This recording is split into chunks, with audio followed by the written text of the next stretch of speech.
ಶ್ರೀಕೃಷ್ಣಾಯ ನಮಃ. ಶ್ರೀ ಗುರುಭ್ಯೋ ನಮಃ. ಶ್ರೀ ವೇದವ್ಯಾಸಾಯ ನಮಃ. ಗರುಡ ಪುರಾಣದಲ್ಲಿ ಒಂದು ಮಾತಿದೆ. ಅದು ಕೇವಲ ಒಂದು ಶ್ಲೋಕ ಅಲ್ಲ, ಅಥವಾ ಅದೊಂದು ಉಪದೇಶವೂ ಅಲ್ಲ. ನಮ್ಮ ಜೀವನದ ದಿಕ್ಕನ್ನೇ ತೋರಿಸುವ ಒಂದು ಬೆಳಕಿನ ದೀಪ. ನಮ್ಮ ದೇಶದ ಆತ್ಮದಂತೆ, ನಮ್ಮ ಸಂಸ್ಕೃತಿಯ ಉಸಿರಿನಂತೆ, ನಮ್ಮ ಜೀವನದ ಎಲ್ಲ ಗೊಂದಲಗಳಿಗೆ ಉತ್ತರ ನೀಡುವ ಒಂದು ಅಮೂಲ್ಯ ಸತ್ಯವಾಕ್ಯ ಧರ್ಮಾರ್ಥ ಕಾಮ ಮೋಕ್ಷಾಣಂ ಏಕಮೇವ ಪರಂಪದಂ. ಧರ್ಮ, ಅರ್ಥ, ಕಾಮ, ಮೋಕ್ಷ ಮಾನವ ಜೀವನದ 4 ಆಧಾರ ಸ್ತಂಭಗಳು ಇವು. ಇವುಗಳಿಗಿಂತ ಶ್ರೇಷ್ಠವಾದ ಇಷ್ಟಾರ್ಥ ಮತ್ತೊಂದು ಇಲ್ಲ. ಮಾನವನು ಬಯಸುವ ಎಲ್ಲ ಸುಖಗಳು, ಸಾಧನೆಗಳು, ಗುರಿಗಳು ಈ 4ರೊಳಗಡೆ ಅಡಗಿವೆ. ಆದರೆ ಇಲ್ಲೊಂದು ಸೂಕ್ಷ್ಮವಾದ, ಆಳವಾದ ಮತ್ತು ಅತ್ಯಂತ ಮಹತ್ವಪೂರ್ಣವಾದ ಒಂದು ಪ್ರಶ್ನೆ ಇದೆ. ಈ 4 ಪುರುಷಾರ್ಥಗಳ ಅಂತಿಮ ಗುರಿ ಏನು? ಇವುಗಳ ಫಲ ಏನು? ಅದಕ್ಕೆ ಗರುಡ ಪುರಾಣ ನೀಡುವ ಉತ್ತರ ಅತ್ಯಂತ ಸ್ಪಷ್ಟ. ಏಕಮೇವ ಪದಂ ಯತಃ ಅವರೋಧೋ ಹೃದೀಶಸ್ಯ ಪೃಥಗ್ವಕ್ಷೇ ನತಾನ್ಯಹಂ. ಧರ್ಮ, ಅರ್ಥ, ಕಾಮ, ಮೋಕ್ಷಗಳನ್ನು ಸ್ವತಂತ್ರ ಗುರಿಗಳಾಗಿ ಇಲ್ಲಿ ಹೇಳ್ತಾ ಇಲ್ಲ. ಯಾಕೆ ಅಂದರೆ ನಮ್ಮ ಹೃದಯದಲ್ಲಿ ದೇವರು ಪ್ರಕಟನಾಗಬೇಕು. ಹೃದಯದಲ್ಲಿ ದೇವರು ಪ್ರಕಟನಾಗದೇ ಇದ್ದರೆ ಧರ್ಮ ಕೇವಲ ಅದು ಆಚರಣೆ ಆಗುತ್ತೆ, ಅರ್ಥ ಕೇವಲ ಅದು ಸಂಪಾದನೆ ರೂಪವಾಗುತ್ತೆ, ಕಾಮ ಕೇವಲ ಒಂದು ಆಸೆ ಆಗುತ್ತೆ, ಮೋಕ್ಷ ಕೇವಲ ಒಂದು ಕಲ್ಪನೆ ಆಗುತ್ತೆ. ಯಾವಾಗ ದೇವರು ನಮ್ಮ ಹೃದಯದಲ್ಲಿ ಪ್ರಕಟನಾಗ್ತಾನೋ ಆಗ ಧರ್ಮ ಭಕ್ತಿ ರೂಪವಾಗುತ್ತೆ, ಅರ್ಥ ಸೇವಾ ರೂಪವಾಗುತ್ತೆ, ಕಾಮ ಸಮರ್ಪಣೆಯಾಗುತ್ತೆ, ಮೋಕ್ಷ ಅನುಭವವಾಗುತ್ತೆ. ಅದಕ್ಕಾಗಿ ಶಾಸ್ತ್ರಗಳು ಹೇಳುತ್ತೆ, ದೇವರು ಹೃದಯದಲ್ಲಿ ಪ್ರಕಟನಾಗದೆ ಮಾಡುವ ಎಲ್ಲ ಸಾಧನೆಗಳು ಕೂಡ ಸಂಪೂರ್ಣ ವ್ಯರ್ಥ. ನಮ್ಮ ಸಮಗ್ರ ಸಾಧನೆಯ ಕೇಂದ್ರ ಬಿಂದು ಒಂದೇ ಒಂದು, ಅದುವೇ ಹೃದಯದಲ್ಲಿ ದೇವರ ಪ್ರಾಕಟ್ಯ. ಇದು ನಮ್ಮ ದೇಶದ ಮಹಿಮೆಯೂ ಕೂಡ ಇದೇ ಆಗಿದೆ. ರಾಜರು, ಋಷಿಗಳು, ಯೋಗಿಗಳು, ಭಕ್ತರು ಎಲ್ಲರೂ ಕೂಡ ತಮ್ಮ ಹೃದಯದಲ್ಲಿ ದೇವರನ್ನು ಕಂಡು ಧನ್ಯರಾಗಿದ್ದಾರೆ, ವಿರಾಜಿಸಿದ್ದಾರೆ. ಈ ಅತ್ಯದ್ಭುತವಾದ ಸತ್ಯವನ್ನೇ ಶ್ರೀಮದ್ ಭಾಗವತದ ಮಂಗಳ ಶ್ಲೋಕ ಹೃದಯ ಸ್ಪರ್ಶಿಸುವಂತೆ ನಮ್ಮ ಬಳಿ ಮಾತನಾಡುತ್ತೆ. ಸದ್ಯೋ ಹೃದ್ಯವರುಧ್ಯತೇತ್ರ ಕೃತಿಭಿಃ ಶುಶ್ರೂಷುಭಿಸ್ತತ್ಕ್ಷಣಾತ್. ಯಾರು ಭಕ್ತಿಯಿಂದ, ಶ್ರದ್ಧೆಯಿಂದ, ಅಹಂಕಾರ ಇಲ್ಲದೆ ಭಾಗವತ ಗ್ರಂಥವನ್ನು ಶ್ರವಣ ಮಾಡ್ತಾರೋ ಅವರ ಹೃದಯದಲ್ಲಿ ಶ್ರೀಹರಿ ಸದ್ಯದಲ್ಲಿಯೇ, ತತ್ಕ್ಷಣದಲ್ಲಿಯೇ, ಆ ಕ್ಷಣದಲ್ಲಿಯೇ ಪ್ರಕಟನಾಗ್ತಾನೆ. ಇದು ಅತಿಶಯ ಅಲ್ಲ, ಇದು ಭಾಗವತದ ಪ್ರತಿಜ್ಞೆ. ಇದನ್ನು ಬಿಟ್ಟು ಉಳಿದ ಎಲ್ಲ ಮಾರ್ಗಗಳು ದೀರ್ಘವಾಗಿವೆ.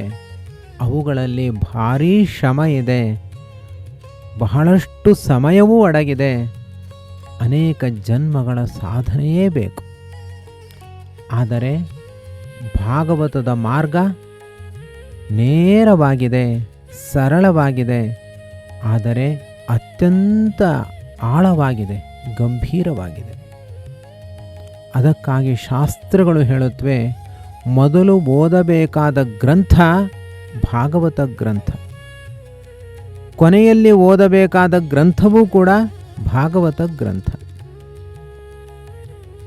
ಈ ಭಾಗವತ ಗ್ರಂಥ ಕೇವಲ ಸಾಮಾನ್ಯರಿಗೆ ಹೇಳಿದ್ದಲ್ಲ, ಶ್ರೀಮಂತರಿಗೂ ಕೂಡ ಇದೇ ಭಾಗವತ ಗ್ರಂಥ ಬೇಕು. ಇಲ್ಲಿ ಶ್ರೀ ಅಂದರೆ ಬಂಗಾರ, ಸಂಪತ್ತು ಅಂತ ಅರ್ಥ ಅಲ್ಲ. ಶ್ರೀ ಅಂದರೆ ಜ್ಞಾನ. ಚತುರ್ಮುಖ ಬ್ರಹ್ಮದೇವರು, ರುದ್ರಾದಿ ದೇವತೆಗಳು ಜ್ಞಾನದಲ್ಲಿ ದೊಡ್ಡ ದೊಡ್ಡ ಶ್ರೀಮಂತರು. ಅಂತಹ ಜ್ಞಾನ ಶ್ರೀಮಂತರಿಗೂ ಕೂಡ ಈ ಭಾಗವತ ಉಪದೇಶ ರೂಪದಲ್ಲಿ ನಿಂತಿದೆ. ಇಂತಹ ಪರಮೋತ್ಕೃಷ್ಟವಾದ ಭಾಗವತ ಗ್ರಂಥವನ್ನು ಯಾರು ರಚನೆ ಮಾಡಿದ್ದಾರೆ? ಮಹಾಮುನಿಗಳಾದ ಶ್ರೀ ವೇದವ್ಯಾಸದೇವರು ರಚನೆ ಮಾಡಿದ್ದಾರೆ.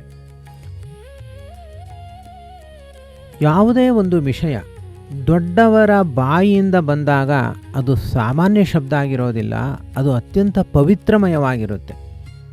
ದೇವರಿಗೆ ಅಭಿಷೇಕ ಮಾಡಬೇಕಾದ್ರೆ ಯಾವುದೋ ಪಾತ್ರೆಯಿಂದ ನೀರನ್ನು ಹಾಕಿದ್ರೆ ಅದು ತೀರ್ಥ ಅಂತ ಕರೆಸ್ಕೊಳ್ಳೋದಿಲ್ಲ. ಶಂಖದಿಂದ ನೀರನ್ನು ತುಂಬಿಸಿ ಅಭಿಷೇಕ ಮಾಡಿದ್ರೇ ಅದು ತೀರ್ಥ ಅಂತ ಕರೆಸಿಕೊಳ್ಳುತ್ತೆ. ಯಾಕೆ ಅಂದರೆ ಶಂಖ ಅದು ಸಾಕ್ಷಾತ್ ಲಕ್ಷ್ಮೀದೇವಿಯ ಸ್ವರೂಪ. ಅದರಂತೆ ಶ್ರೀಮದ್ ಭಾಗವತವೂ ಕೂಡ ವೇದವ್ಯಾಸದೇವರ ಮುಖಕಮಲದಿಂದ ಹೊರಹೊಮ್ಮಿರುವುದರಿಂದ ಇದು ಪರಮ ಪವಿತ್ರ, ಪರಮಶ್ರೇಷ್ಠ. ಶ್ರೀ ವೇದವ್ಯಾಸದೇವರು ಈ ಗ್ರಂಥವನ್ನು ರಚಿಸಿದ್ದಾರೆ. ಯಾಕೆ ಅಂದರೆ ಮಹಾಮುನಿಗಳಾದ ಶುಕಮುನಿಗಳಿಗೋಸ್ಕರ. ಆ ಶುಕಮುನಿಗಳು ಪರೀಕ್ಷಿತ ರಾಜರಿಗೆ ಉಪದೇಶ ಮಾಡುವುದಕ್ಕೋಸ್ಕರ. ನಾರದ ಮಹರ್ಷಿಗಳ ಪ್ರಾರ್ಥನೆಯ ಫಲವಾಗಿಯೂ ಕೂಡ ಈ ಭಾಗವತ ಗ್ರಂಥವನ್ನು ಲೋಕದಲ್ಲಿ ವೇದವ್ಯಾಸದೇವರು ಪ್ರಕಟಣೆ ಮಾಡಿದ್ದಾರೆ. ಆದ್ದರಿಂದ ಇದು ಲೋಕೋದ್ಧಾರಕವಾದ ಗ್ರಂಥ. ಈ ಭಾಗವತ ಗ್ರಂಥವನ್ನು ನಾವು ನಿವೃತ್ತಿ ಧರ್ಮದ ತಿಳಿವಿಕೆಗೋಸ್ಕರ ತಿಳಿಯಬೇಕು. ಇಲ್ಲಿ ಕೃತಿಭಿಹಿ ಅಂತ ಅಂದರೆ ಪ್ರಯತ್ನಶೀಲರು, ಸಂಸ್ಕಾರವಂತರು, ಆಂತರಿಕ ಪಕ್ವತೆ ಹೊಂದಿರುವ ಸಾಧಕರು ಅಂತ ಅರ್ಥ. ಶುಶ್ರೂಷುಭಿಹಿ ಅಂದರೆ ತ್ರಿಕರಣ ಶುದ್ಧಿಯ ಜೊತೆಯಲ್ಲಿ ಪೂರ್ಣ ಶ್ರದ್ಧೆಯಿಂದ ಶ್ರವಣ ಮಾಡಲು ಹಾತೊರಿತಾ ಇರುವಂತಹ ಶ್ರೇಷ್ಠ ಸಾಧಕರು ಅಂತ ಅರ್ಥ. ಅವರ ಹೃದಯದಲ್ಲಿ ದೇವರು ಆ ಕ್ಷಣದಲ್ಲೇ ಪ್ರಕಟನಾಗ್ತಾನೆ. ಸಾಮಾನ್ಯವಾಗಿ ನಮ್ಮ ಧರ್ಮಾಚರಣೆಯಲ್ಲಿ ಸ್ವಾರ್ಥ ಇದ್ದೇ ಇರುತ್ತೆ, ಅದು ಸುಲಭವಾಗಿ ಸ್ವಾರ್ಥ ಹೋಗೋದೇ ಇಲ್ಲ. ಆದರೆ ಯಾರು ಕೇವಲ ಶ್ರೀಹರಿಯ ಪ್ರೀತಿಗೋಸ್ಕರ ನಿಷ್ಕಾಮವಾಗಿ ಸಾಧನೆಯನ್ನು ಮಾಡಿಕೊಳ್ತಾರೋ ಅವರಿಗೆ ಈ ಒಂದೇ ಒಂದು ಶ್ಲೋಕ ಸಾಕು. ಆ ಕ್ಷಣದಲ್ಲೇ ದೇವರು ಹೃದಯದಲ್ಲಿ ಬೆಳಗಿ ಬರ್ತಾನೆ. ಇದು ಪ್ರತಿಯೊಬ್ಬರ ಪಕ್ವತೆಗೆ ಅನುಗುಣವಾಗಿ ಅನುಭವಕ್ಕೆ ತೀರಾ ಹತ್ತಿರವಾಗಿ ಬರುತ್ತೆ.